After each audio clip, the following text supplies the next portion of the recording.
नमस्कार, स्वागत है आप सभी का कहानी कथा स्पेशल में, जहां हम आपको लेकर चलते हैं हिंदू धर्म की अद्भुत और प्रेरणादायक कहानियों की दुनिया में।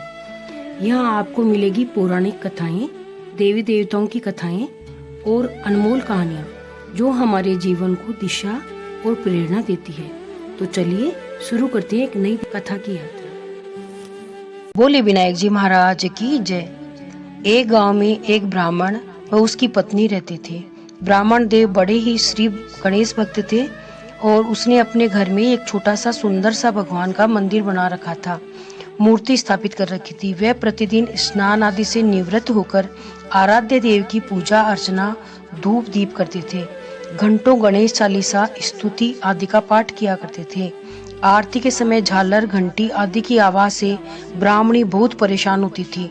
उसने एक दिन भगवान गणेश जी की मूर्ति कोने में छिपाकर ढककर रख दी और सोचने लगी कि देखें अब ये कैसे पूजा करते हैं।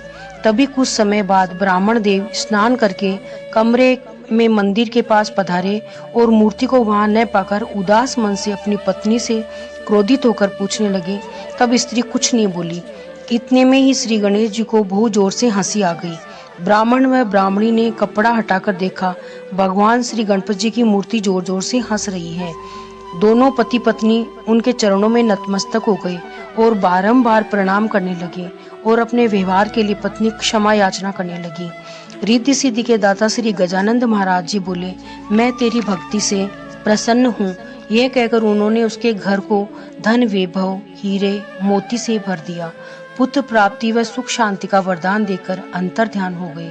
ब्राह्मण देवता ने उस धन से बहुत बड़ा भवन व बहुत बड़ा पास ही में शंकर पुत्र श्री गणेश जी का मंदिर बनवाया। 9वें महीने में उसके बाग में एक फूल खिला, अर्थात पुत्र ने जन्म लिया। तीनों प्राणी सुख से रहने लगे और भगवान की कृपा से उनके चरणों में अपना जीवन बिताने लगे। हे गणपति देव, ब्राह्मण देवता की तरह हमारी भक्ति से भी प्रसन्न होइए और हमें भी अपने स्वरूप का साक्षात दर्शन दीजिए। तो दोस्तों, ये थी आज की कथा।